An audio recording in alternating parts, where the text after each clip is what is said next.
Bem-vinda, bem-vindo ao BTC Journal, seu programa de notícias de negócios comentadas e analisadas pela equipe da BTC. Meu nome é Gustavo Habib, eu sou instrutor de comunicação e negociação, e no episódio de hoje, dia 6 de dezembro de 2024, chegando no finalzinho do ano, falaremos sobre Kabum se preparando para entrar no B2B e também vamos falar sobre os resultados da Black Friday que superou expectativas. No mercado automotivo, vamos falar sobre a BYD e o seu novo motor híbrido Flex e também continuar o tema da semana passada da Jaguar e o seu rebranding, seu novo posicionamento e agora com um novo carro conceito. Por fim, na discussão do Journal, vamos falar sobre estratégias de marca para a geração Z, aqui colocando mais alguns exemplos e um pouco do que a gente também tem de visão, opinião aqui no BTC Journal, acompanhado de nosso ilustre instrutor de finanças e modelagem, Guilherme Goraeb. Gui, bem-vindo de volta. Olá, Habib. Olá, ouvintes, espectadores. É um prazer estar aqui com vocês mais uma vez. Ano tá acabando, hein, Habib? Já entramos em dezembro, Black Friday já é passado e daqui a pouco é hora de dar uma descansada e curtir o Natal com a família, hein? Com certeza, espero poder fazer isso novamente. É um momento aguardado. Eu sei que tem muita gente que acaba trabalhando nesse período, né? A minha digníssima aqui em alguns momentos também, mas quem sabe a gente consegue descansar um pouquinho mais. E com a gente aqui, nosso instrutor de estratégia e negociação, Yuri Salomone. Yuri, bem-vindo de volta também. Olá, Habib, olá, Guilherme, bom dia, boa tarde, boa noite, seja lá o momento que vocês estão escutando nosso podcast, bom dia aí aos espectadores ou ouvintes.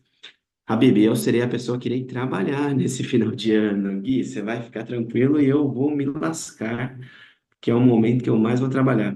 Mas eu gosto muito dessa época, muitos movimentos das empresas acontecendo também aí nas próximas 2 semanas.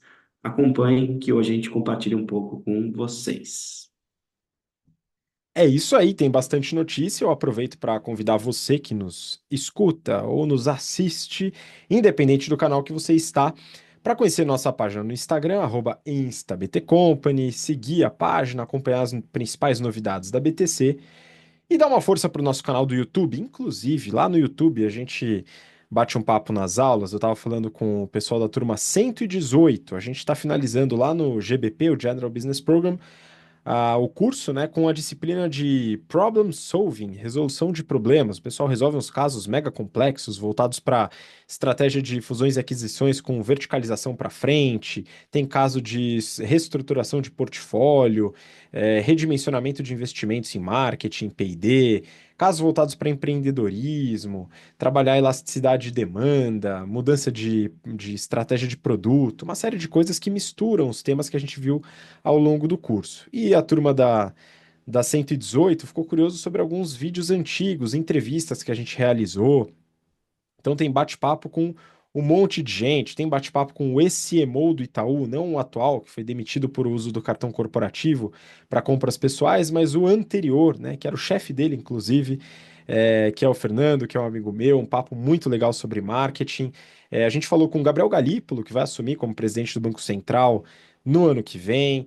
A gente conversou com o Diego Barreto, que é o atual CEO do iFood. Conversamos com a Carol Matsusi, que é fundadora e CEO da Insider, enfim, diversos outros executivos, empreendedores, um monte de gente interessante. Então, se você quiser conhecer mais, ter acesso a esses conteúdos que eu tenho certeza que vão enriquecer um pouquinho o seu conhecimento, a sua experiência, vai lá no nosso YouTube. Se você já está aqui, já se inscreve e aproveita os conteúdos que estão disponíveis para você gratuitamente.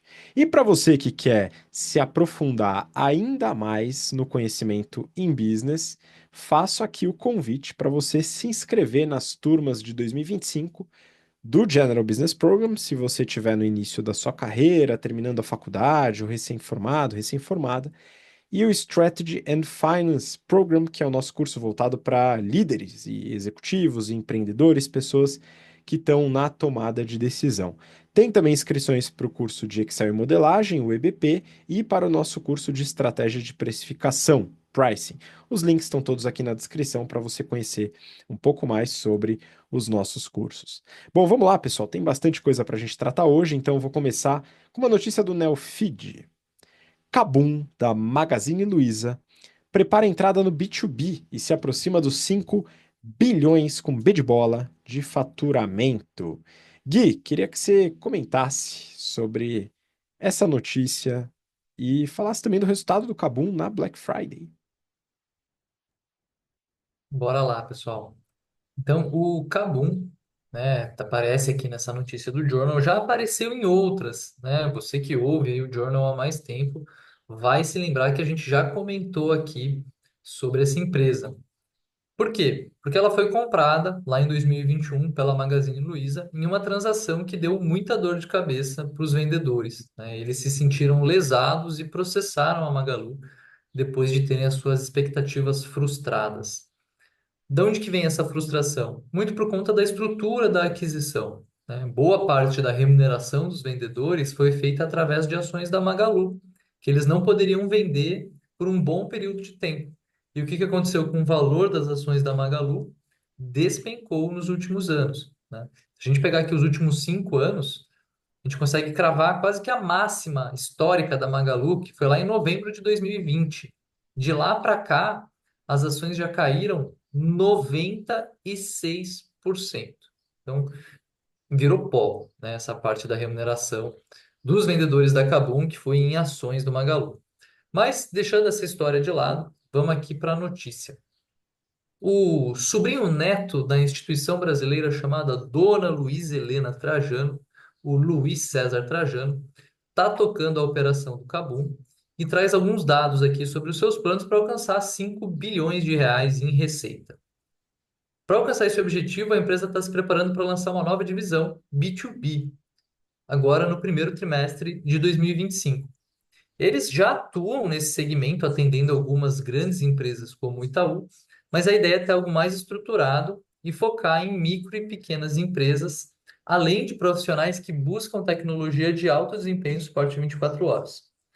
O Júlio César Trajano, CEO aqui do Kabum, destacou que enxerga uma lacuna no mercado de serviços especializados em tecnologia para empresas, especialmente aquelas que dependem de compras online sem suporte dedicado. Ele enxerga na Dell uma operação referência, mas destaca que a Kabum vai ser diferente, porque ela vai oferecer não só um portfólio de produtos mais completo, que conta com diversas marcas, mas também porque ela vai conseguir oferecer um alto nível de suporte desde o momento da compra, utilizando recomendações baseadas em inteligência artificial para guiar a escolha de componentes de acordo com as necessidades e o orçamento do cliente.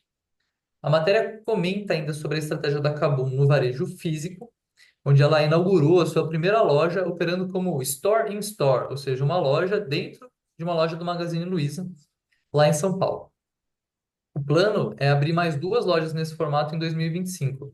Essa é uma estratégia interessante porque ela mantém os custos baixos e ela tem o potencial de levar o tráfego para as lojas do Magalu, o pessoal que está procurando esses produtos pelos quais a Kabum é conhecida, além de aumentar o ticket médio, dado que na Kabum ele gira em R$ 1.250.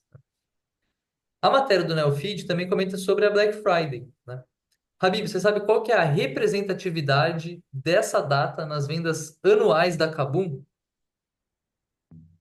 Olha, eu dei um chute quando a gente estava alinhando, e eu chutei muito próximo do que realmente é. Não vou adiantar para dar o spoiler pro pessoal, mas eu quero que você, né, já vá deixando o pessoal na angústia, e eventualmente você que está assistindo, ouvindo, tenta pensar em algum número, alguma porcentagem que é a representatividade das vendas na Black Friday. Vamos ver se você acerta.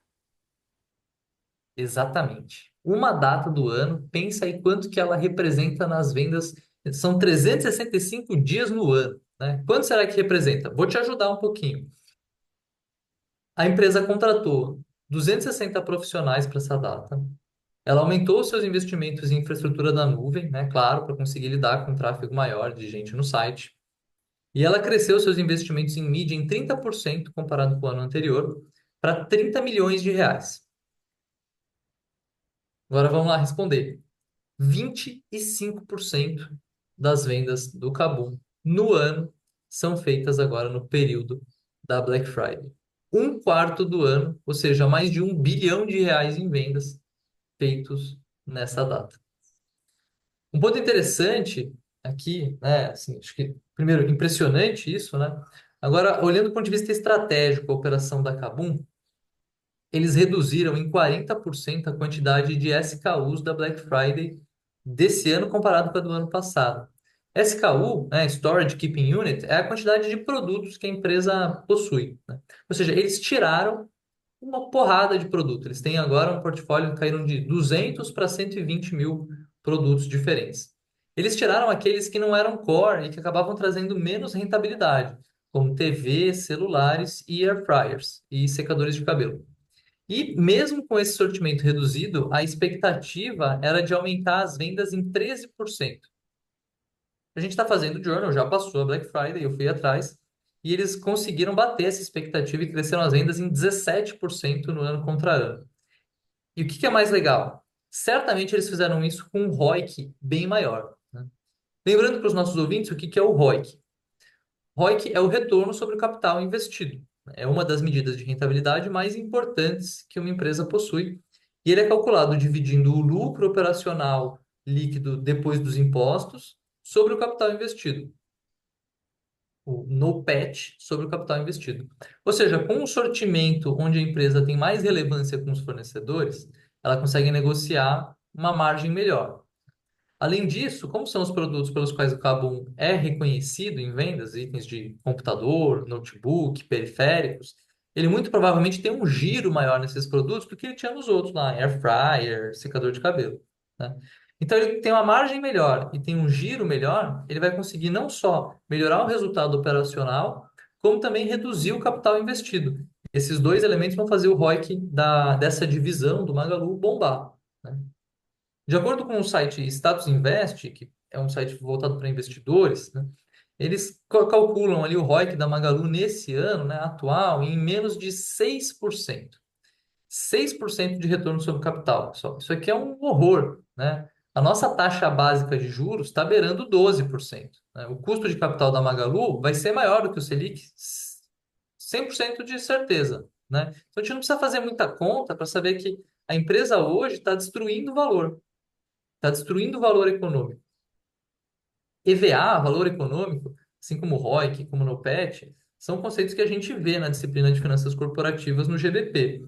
No caso você queira se aprofundar nesses temas e entender melhor de finanças, em janeiro começam as aulas da turma de férias e em fevereiro as aulas das turmas regulares do GBP, o General Business Program. Agora cabe a gente esperar a divulgação dos resultados, né?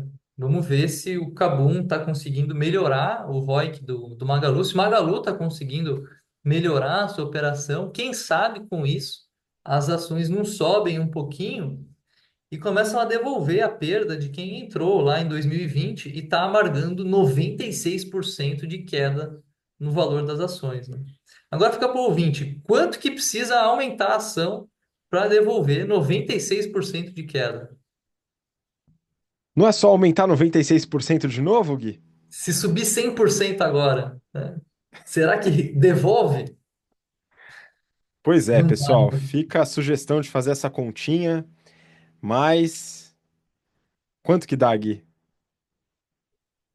Então, pessoal, sinto informar que se você comprou uma Galu lá atrás, a chance de recuperar vai ser baixa, viu? Porque se de R$ 1 foi para 4 centavos, agora tem que ir de 4 centavos para R$ 1 de novo, né? Isso é uma multiplicação de 25 vezes.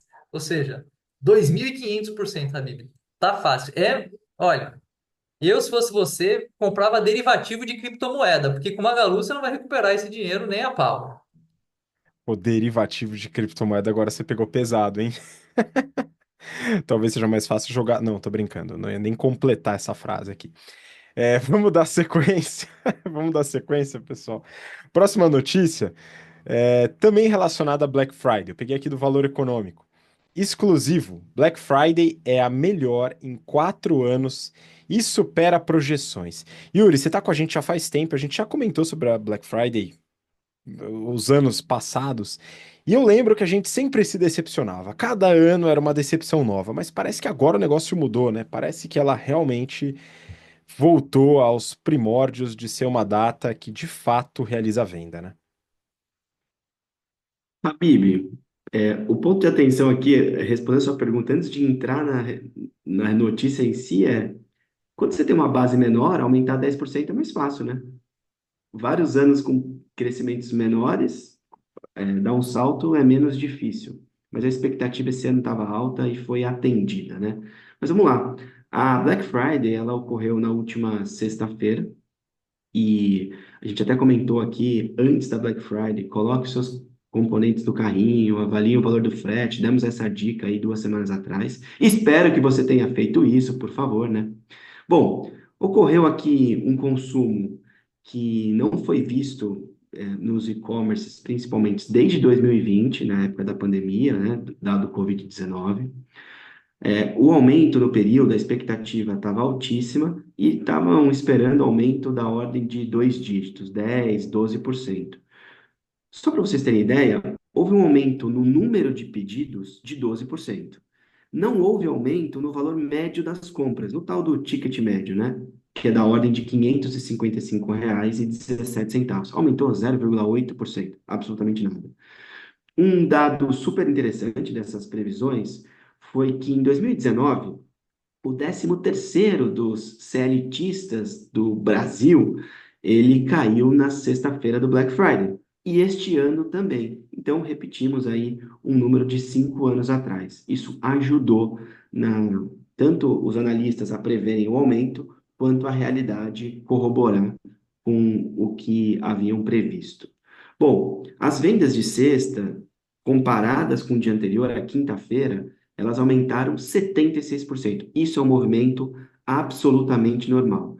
Tanto a semana quanto o dia anterior, as vendas ficam represadas. A gente começa a avaliar quanto que está o produto que a gente quer, se vai ter promoção do produto que a gente quer, e a gente tende a diminuir o consumo aguardando a tal da sexta-feira. Aí, voltando para o 13º, né? O 13º cai durante o dia na sua conta. Então, não necessariamente quando a Black Friday começa, que é na virada da quinta para sexta-feira, meia-noite ali, você não tem o dinheiro. Então, não necessariamente você conseguiu comprar os itens. Eu acredito que uma venda fortíssima de Black Friday pode acontecer se o 13º cair na quinta-feira, por exemplo. Acredito que isso os analistas, óbvio, vão prever, mas vai ajudar a vender mais. Bom, tem 2 pontos que eu gostaria de chamar a atenção sobre essa Black Friday histórica. O primeiro, e para mim mais significativo, foi que o aumento da venda dos marketplaces, ou seja, das empresas anunciando terceiros, anunciando fornecedores, e o fornecedor entrega para o cliente, o fornecedor se responsabiliza pelo site, o varejista vira quase que uma vitrine de shopping ali, virtual. A venda aumentou 24%. É muita coisa para períodos comparáveis. Black Friday desse ano com Black Friday do ano passado. E aí, eu gostaria que vocês, ouvintes, refletissem sobre isso, né? O que leva o aumento da venda de marketplace? Varejo em crise nos últimos anos, varejo com dificuldade de margem, varejo não quer imobilizar o dinheiro, não quer imobilizar o capital, não quer deixar um ativo parado nos seus centros de distribuição, ele divide o risco com os fornecedores. E este movimento do varejo tem acontecido nos últimos 3 ou 4 anos, o varejo tentando sobreviver e passando o problema para os fornecedores, e isso está aqui representado pelo aumento na Black Friday. Eu acredito que isso para o ano que vem também tem uma tendência de subida, não só na Black Friday, como o varejo num geral, tá? E o segundo ponto que eu queria trazer sobre a notícia de Black Friday 2024 é que produtos como calçados, moda, loja física no geral, todos os itens, praticamente, a maioria dos itens, cresceram double digits, mais de 10% nas vendas ano contra ano. A base pode, como eu brinquei com o Habib aqui na resposta, pode estar aquém, a base pode estar menor do que o histórico, mas aumentar 2 dígitos em qualquer período não é trivial. Brincadeiras à parte com varejo, que o varejo se recupere dessa crise, que volte a vender bem, mas a gente vai falar em seguida, o Gui vai comentar aí da geração Z, né? O consumo não está tão exacerbado quanto era no passado, dado os hábitos de consumo. Então, 10% de aumento aí, ou 20% de aumento no marketplace, 24%, são números que me chamam a atenção. Eu vou aguardar, Habib, para comentar quando sair o relatório da Black Friday finalizado. Isso daqui são números preliminares do mercado financeiro, do mercado de análise de ações. Não temos os motivos pelos quais isso aconteceu efetivamente, mas assim que saírem os números, eu me comprometo a trazer e a passar aqui aos ouvintes e telespectadores. Tem bastante coisa bacana para a gente analisar e veremos, né, se as minhas premissas, as minhas sugestões ou os meus cenários que eu abordei aqui nessa notícia, se eles serão confirmados pelos dados assim que esses relatórios saírem, Habib. Muito bom. De fato, tinha alguma expectativa de que a Black Friday fosse positiva em relação aos anos anteriores, até pelo contexto econômico que afeta muito o varejo, como aumento expressivo do salário mínimo e redução do índice de desemprego. São talvez alguns que possam ter contribuído nesse sentido, né? Dado que, por exemplo, taxa de juros elevada talvez tenha uma influência um pouco menor nas compras do varejo, se a gente for pensar nesse aspecto. Claro que afetam outros elementos dentro da economia, mas aqui realmente superou as expectativas, né? E isso fez com que eu enchesse o meu armário de fraldas. Já o Yuri, por incrível que pareça, não comprou nada, né, Yuri? Que heresia. Impressionante o quanto que eu evoluí como consumidor esse ano em não comprar nada, Habib. Eu sempre tinha uma wishlist, mas esse ano, por algum motivo, eu até fiz a minha listinha de desejos ali, mas não comprei absolutamente nada.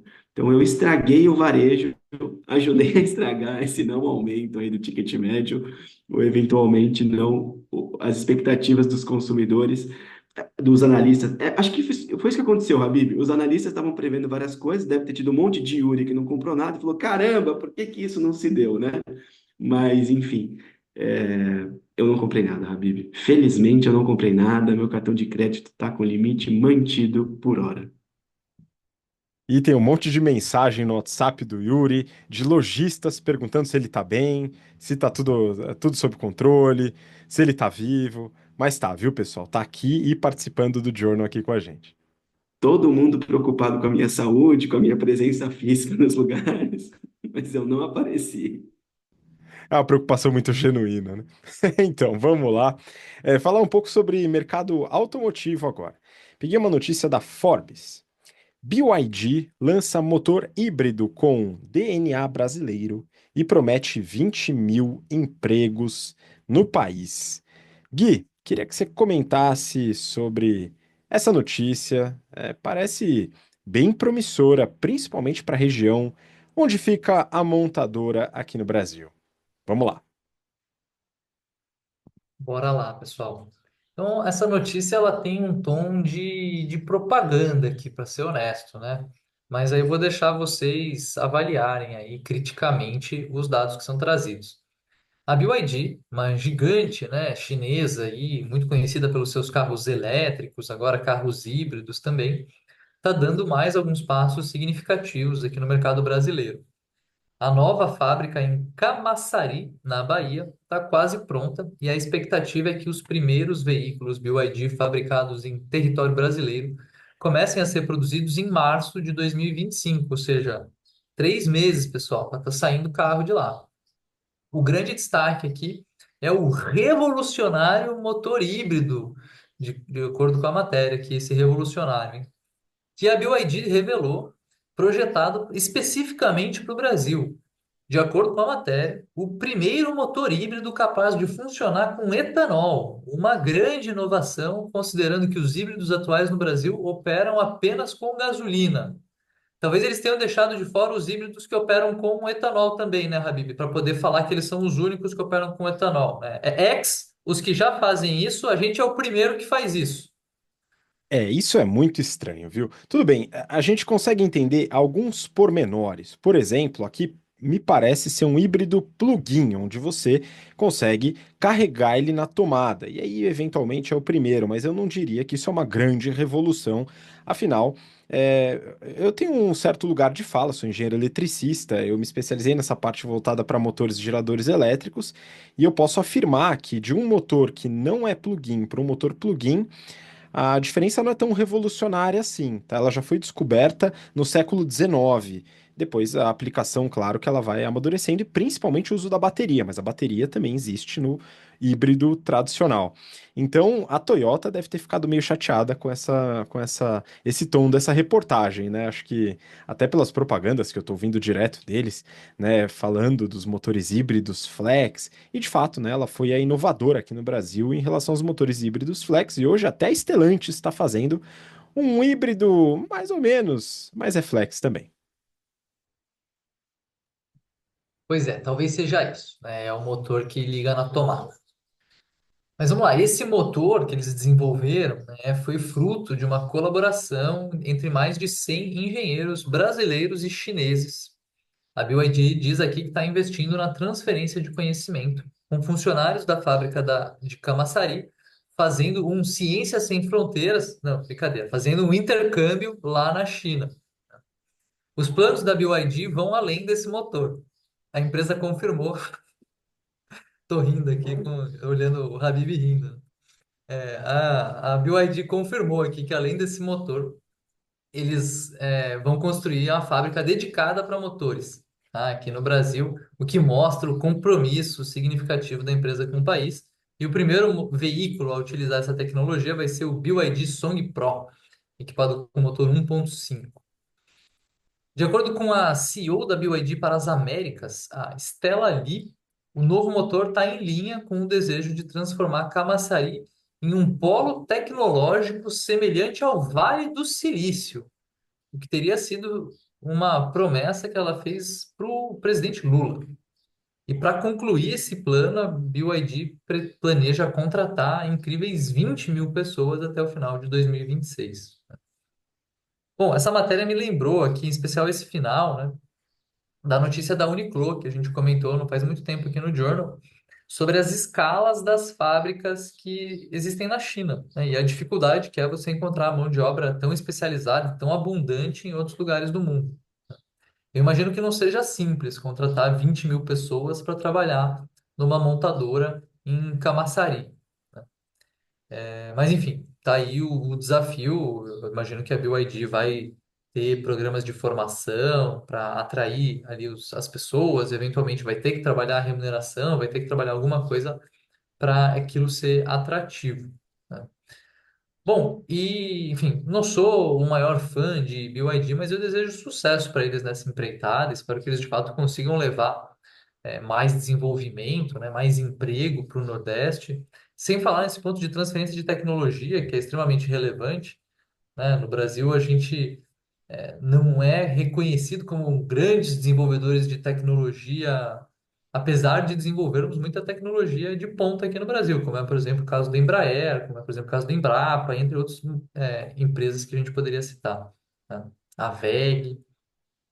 Mas eu assim, fiquei com uma pulguinha atrás da orelha aqui, viu? Porque eu não sei se o ouvinte vai concordar comigo, mas se fosse para ter a missão de criar o Vale do Silício no Brasil, né, e aí entendendo o Vale do Silício como um ecossistema onde você une faculdades de ponta, né, para ter capital intelectual, você une investidores, né, que estão dispostos a topar risco para fomentar empreendedorismo.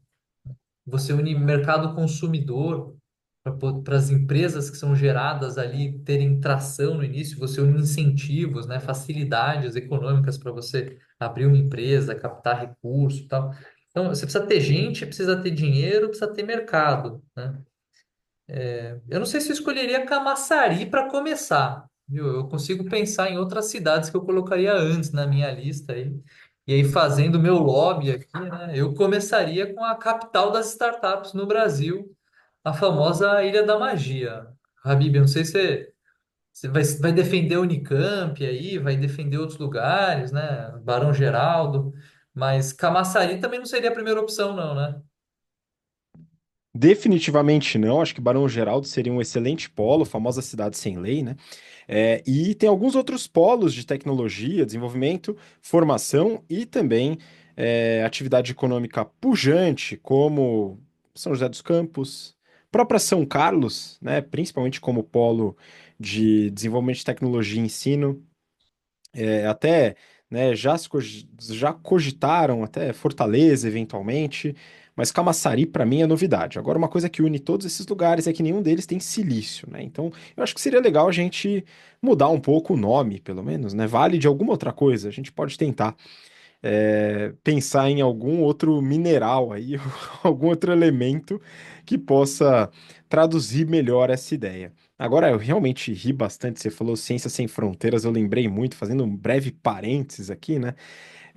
Falando sobre intercâmbio, nós três aqui, a gente estudou na faculdade numa época que começou, acho que o Ciência Sem Fronteiras aqui no Brasil, né, era um programa do governo federal, na época, sob o comando da presidente Dilma Rousseff, e aí eu comecei a dar risada porque eu lembrei muito disso, porque recentemente saiu uma notícia sobre o recém-eleito presidente americano Donald Trump fazendo uma ameaça, né, aos BRICS em relação ao desenvolvimento de uma moeda própria, ou enfim, dar preferência para alguma outra moeda que não o dólar no comércio internacional.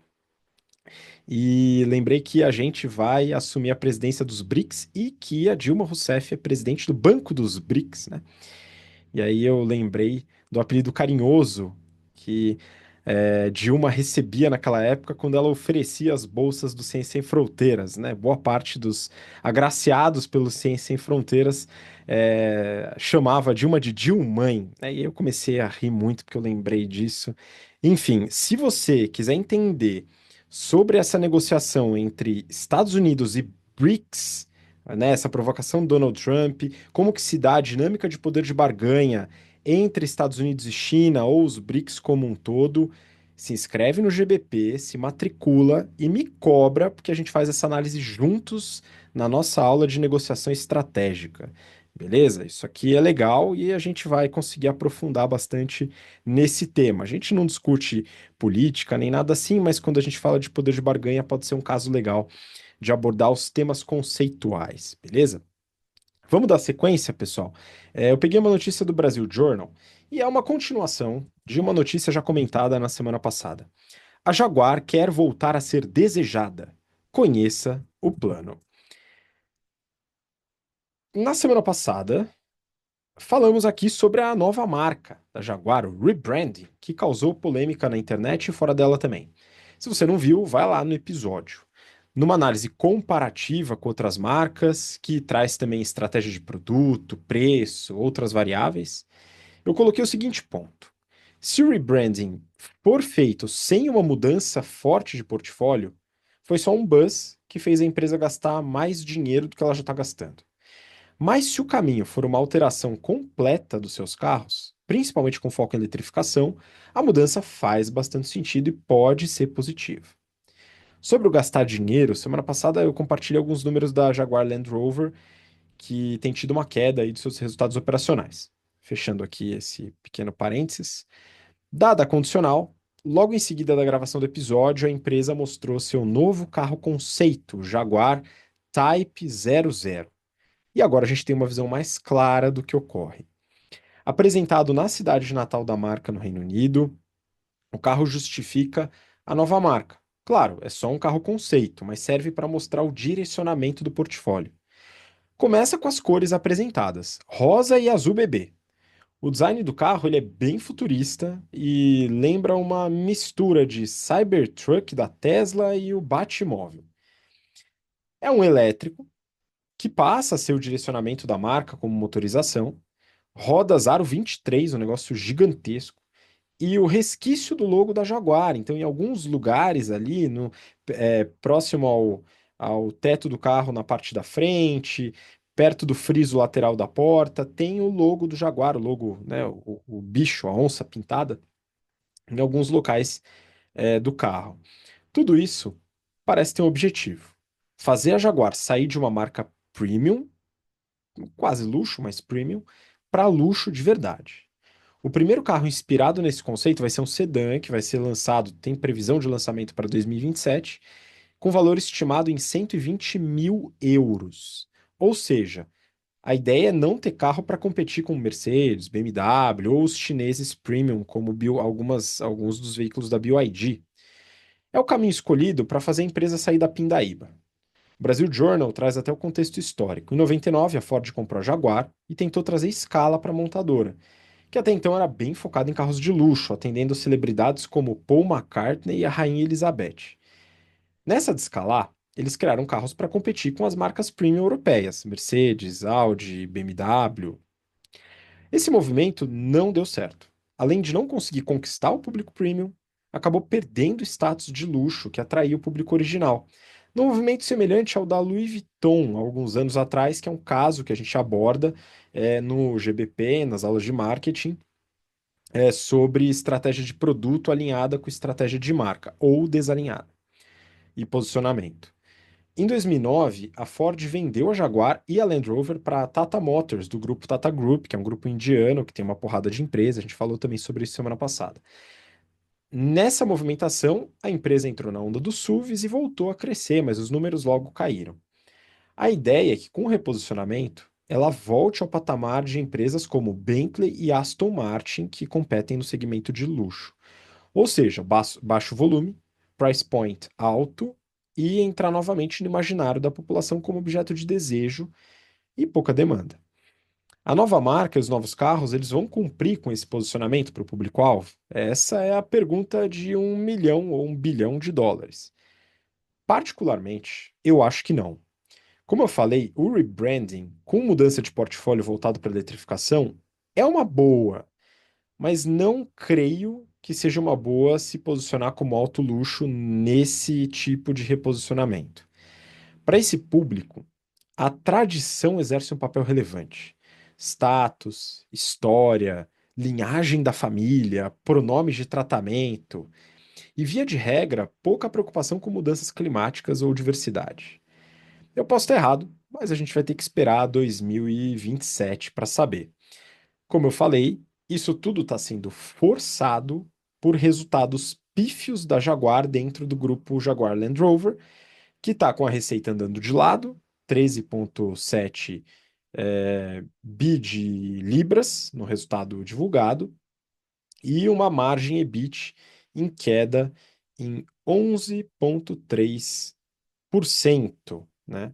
O EBIT, no caso, nessa queda, e a margem EBIT, 1 ponto percentual de queda, que é bem relevante, né? E a empresa está agora com free cash flow negativo. Ou seja, temos vários desafios. Eu acredito que o posicionamento luxo talvez não seja uma boa como empresa, tá? Talvez como uma jogada de marketing, eventualmente, mas acho difícil que ela consiga voltar à tradição do passado com uma marca como eles desenvolveram agora. Eu acho que o caminho deveria ser diferente. Vamos aguardar.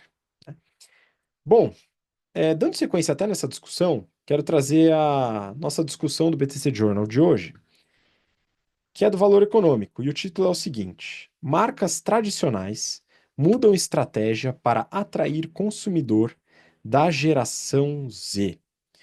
Um dos exemplos que é usado nessa reportagem é o próprio da Jaguar, mas a gente tem outros e tem uma linha que conecta esses exemplos todos, que eu acho que é interessante da gente pontuar aqui e discutir um pouco os três presentes. E para começar, queria pedir para o Gui trazer alguns dados e também alguns aspectos da sua análise para essa notícia. Vamos lá, galera. Bom, então a notícia ela pega justamente essa questão de geração Z e as marcas adaptando as suas estratégias de marketing, né? Lembrando, a geração Z é o pessoal que nasceu entre 97 e 2012, né? Então nasceu em 2012 e hoje tem 22 anos, certo? Mentira. É uma 12. galera nova, pessoal. Oi? Tem 12, né? De 12 para 24, tem 12. Em 97, o pessoal já está na maioridade, já está entrando no mercado de trabalho, está começando a ter dinheiro, né? Mas a gente está falando, então, de uma galera que é nova. O que que eles notam aqui, né? É que esse público está valorizando mais experiência do que bens materiais, né? Quem tem 97, quem nasceu em 97, está com seus 27 anos agora, né? Falando de quem tem 12 a 27 anos, né? Eu confesso que eu achei interessante esse ponto, né? Que esse statement, né? Essa colocação de que o pessoal mais novo está valorizando mais experiência.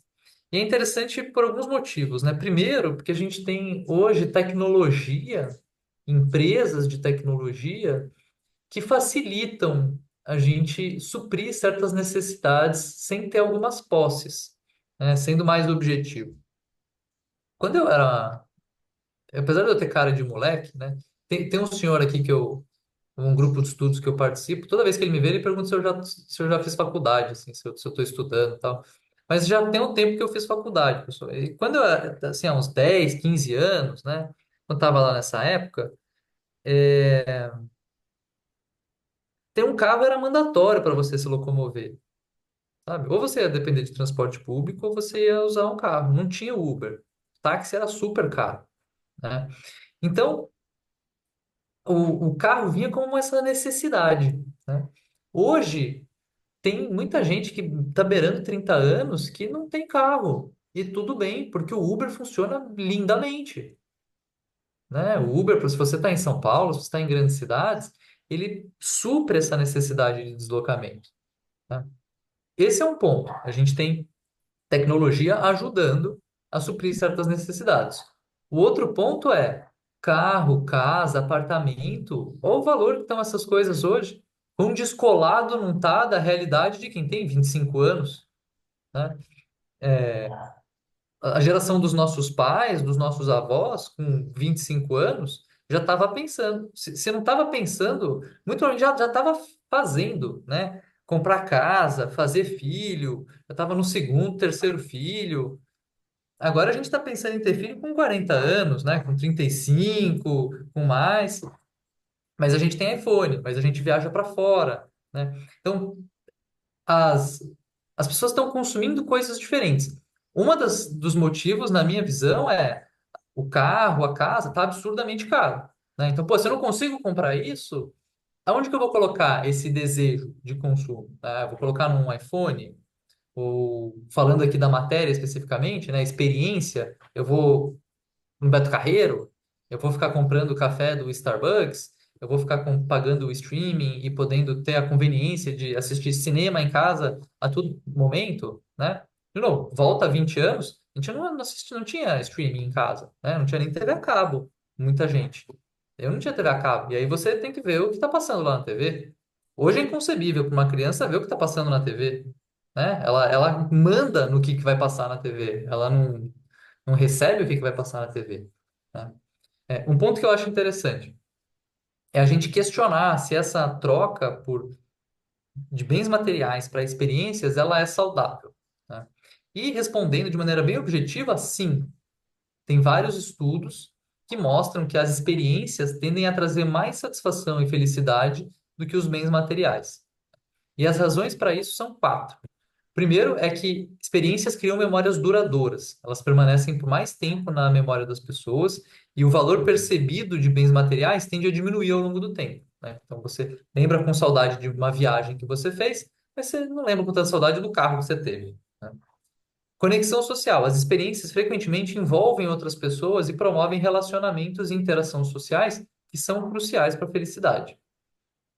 Terceiro, é parte da identidade. Quando você faz uma experiência, você se torna parte mais significativa, né? Essa experiência se torna parte significativa da sua identidade como pessoa, né?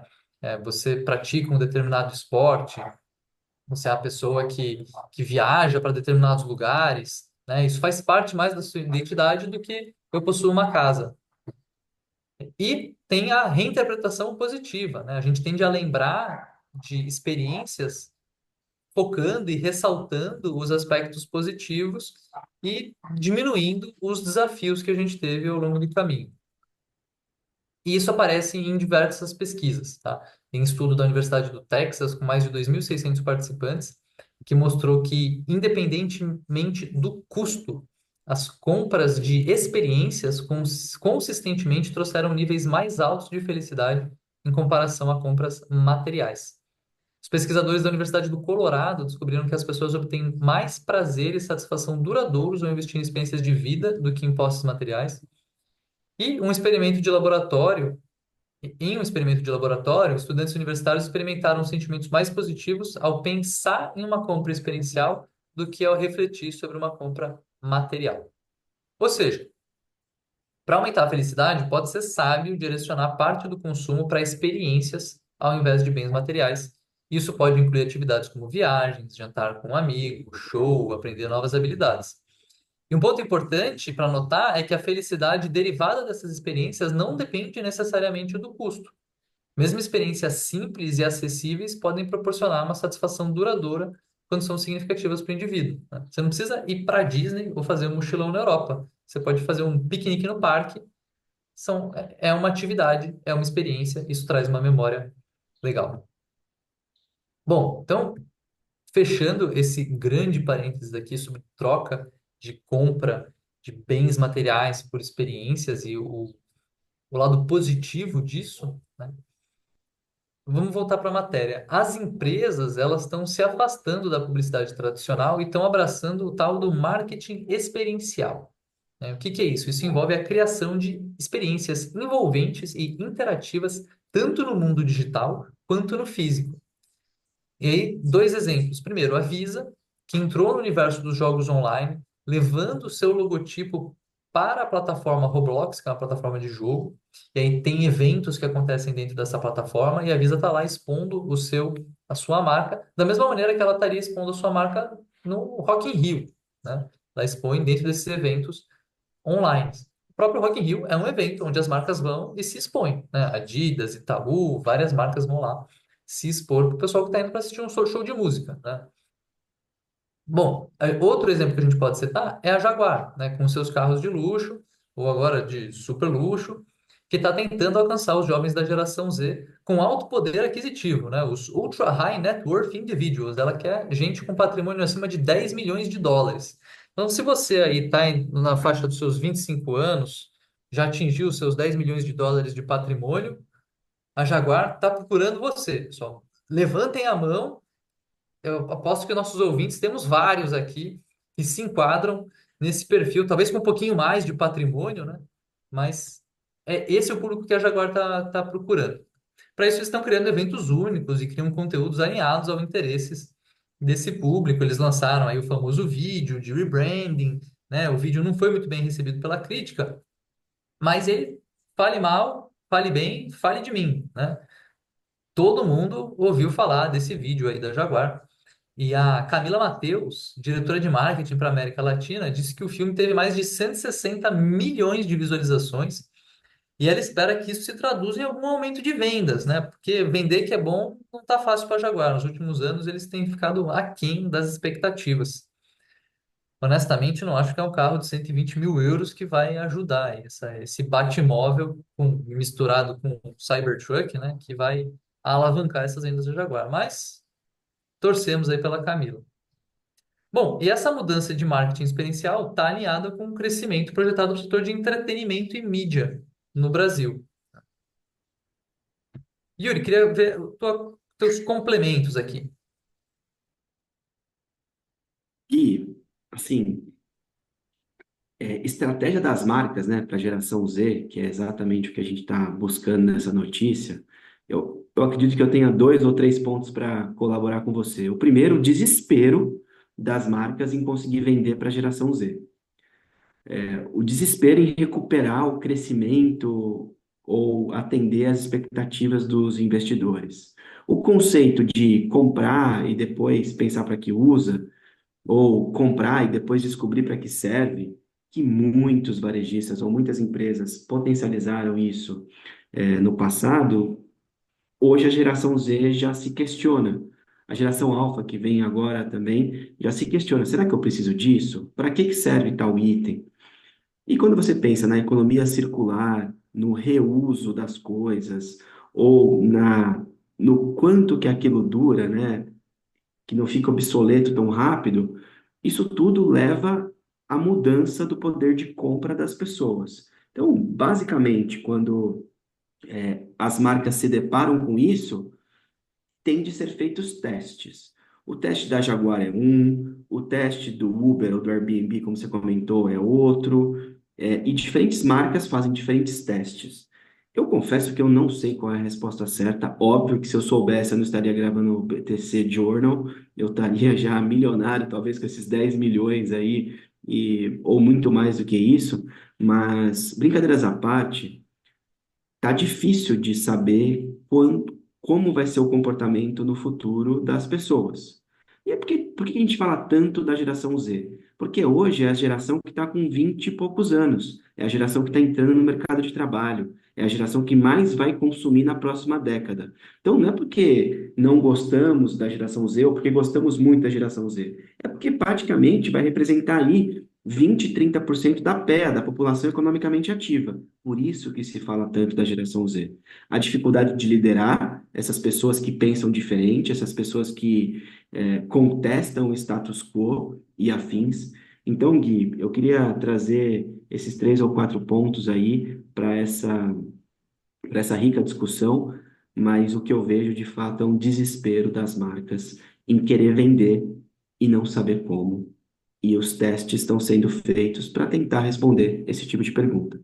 Agora, se você é ouvinte ou tem algum líder, um liderado que já tem a resposta, pode me mandar uma mensagem aí, porque todo mundo tem solução para tudo, né? Aplica e faz dar certo, por favor. Aí a gente tenta responder essa pergunta, porque não é fácil, a gente pode ter várias ideias, trace cenários, e aí, trazendo um paralelo aqui com as nossas aulas, Habib, de problem solving, né, dessa semana, basicamente essa aula, ela fala disso, trace cenários, veja quais são as possibilidades de uso daquele recurso, ou o recurso vai ser aplicado em qual área da empresa, ou em qual portfólio da empresa, qual produto vai fazer análise de portfólio, com a matriz BCG e afins. É um pouco do que essa discussão aqui traz, Gui, que é você fazer cenários e tentar achar uma resposta. Se der certo, ótimo, se não der certo, corrige. É essa dica que eu queria trazer aí para os ouvintes e telespectadores sobre essa notícia.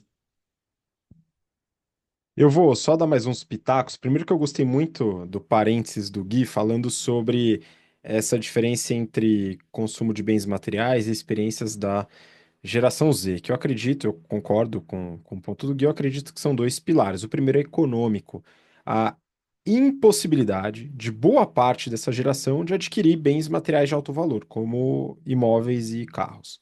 Então, isso é o que a gente observa e que a gente tem como dados nos mostrando latentemente todos os dias essa impossibilidade de boa parte da geração. Por quê? Porque os salários não acompanharam a inflação desse tipo de produto, né? Então, isso é simplesmente houve esse descasamento.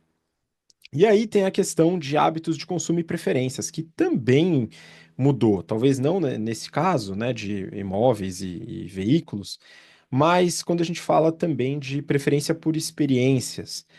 E aqui, viagens, gastronomia, jogos eletrônicos, esportes, e isso traz algumas mudanças de consumo que vão determinar mudanças, ou pelo menos vão fazer com que as empresas analisem melhor o seu portfólio e também a sua comunicação.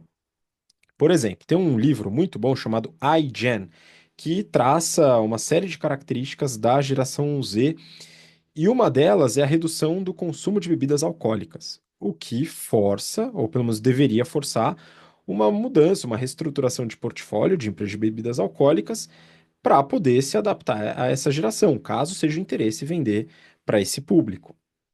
A gente tem as próprias locadoras de veículos buscando, né, se encaixar, né, nessa não intenção ou não possibilidade de compra de um carro e deixando o carro disponível para aluguel por mensal, anual e etc.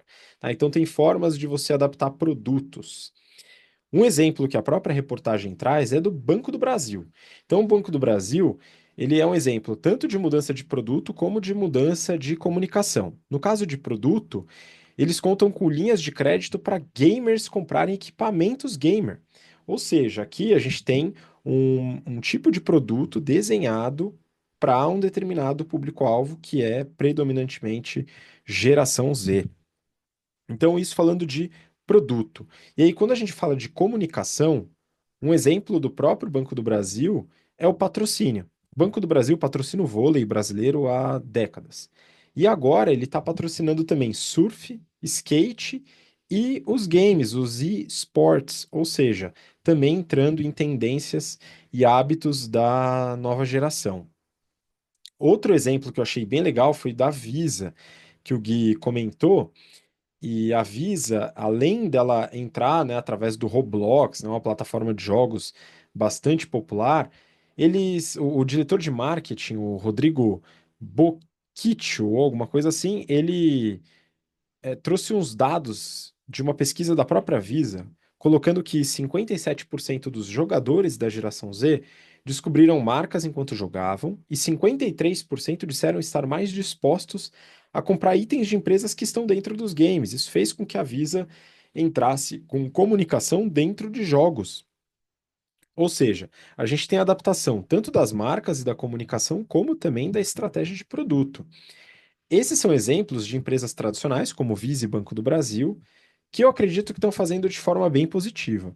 Diferente do caso da Jaguar, que talvez tenha errado a mão aqui, buscando uma comunicação que se conectasse com esse público, enquanto faz um movimento de portfólio que é claramente avesso a esse público. Eles colocam aqui, o Yuri mesmo comentou sobre a busca por pessoas com altíssimo patrimônio, acima de 10 milhões de dólares de patrimônio.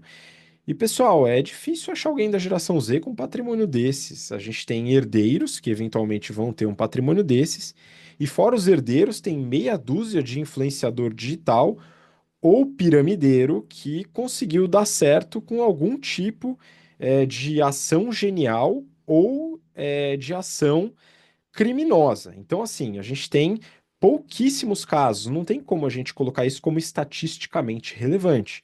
Ou seja, difícil que esse de fato seja o público-alvo. Muito possivelmente é um público-alvo de pessoas de outra geração, que são a população dessa renda. Ou seja, e a mesma coisa quando o Yuri comentou no episódio retrasado, salvo engano, sobre a JHSF e os imóveis, aqueles apartamentos vendidos a 80 mil reais o metro quadrado.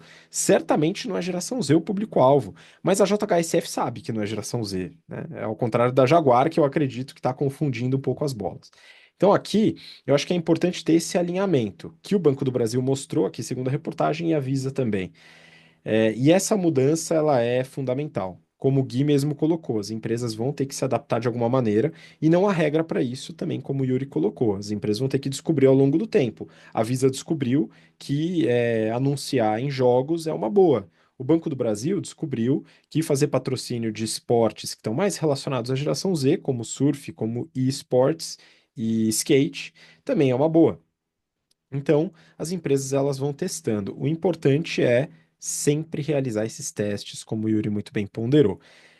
Aqui mesmo na BTC, onde boa parte do nosso público do GBP é um público que está entrando no mercado de trabalho e que hoje faz parte da geração Z, mas que há 10 anos, ou 15, quando a BTC nasceu, não era geração Z esse público. Era geração Y, que é, no caso, a nossa geração aqui nós três. Então, a gente também tem que adaptar a comunicação, tem que adaptar a linguagem, tem que adaptar muitas vezes alguns detalhes de produto, e a gente tem feito isso com algum sucesso, pelo menos segundo os feedbacks dos nossos alunos, né? Então já fica de novo, né, o convite para você entrar em contato com a gente e se inscrever, né, no GBP ou em outro curso que você tem interesse. Com isso, termino aqui o meu posicionamento em relação à reportagem. Gui, se você tiver mais algum ponto, fica à vontade e pode deixar o seu recado final para a turma também. Boa, Habib. Cara, eu tava pensando aqui, né, que os jovens agora estão priorizando a compra de experiências e as marcas estão trazendo experiências para o marketing, mas elas continuam vendendo produtos, né? Quais marcas que de fato se posicionam como vendendo experiência? E tem algumas, né, que dá para pensar, me vem assim de topo da cabeça, né, a Starbucks e a Disney. Só que elas não começaram fazendo isso agora, né? Ela não tinha nem a geração que a gente está falando aqui. Starbucks e Disney, Starbucks pelo menos há uns 30 anos, né? Desde que o, o Howard Schultz, né, assumiu ali, que passaram a ter um conceito diferente. Agora, a Disney já vem de experiência desde a década de 50, né? Então, assim, quão visionárias não foram essas marcas e o que que as marcas de hoje podem fazer para, de fato, entregar uma experiência e não entregar um produto com um marketing de experiência, né? Porque talvez esse marketing seja limitado aqui na minha visão. Enfim, com esse comentário eu encerro aqui a participação na discussão.